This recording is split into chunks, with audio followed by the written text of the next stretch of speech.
Tany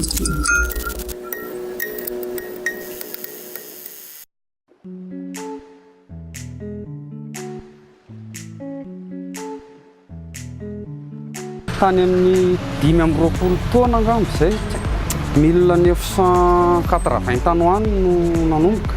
Tena nianarana manokana ohatran'ny mianatra any am-pianarana rehetra ihany, ohatran'ny hoe voaka avy any Ankatso ianao dia mahazo diplôma dia izay vao afaka manao an'ity zavatra ity. Nanao formation mihitsy.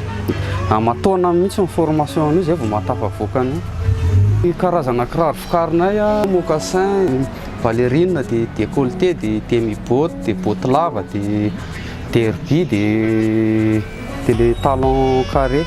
Ny matière première indian'ny asa famokarana eto première raha izay, dia faharoa cuir, dia ny fahatelo semelle, dia lakoly.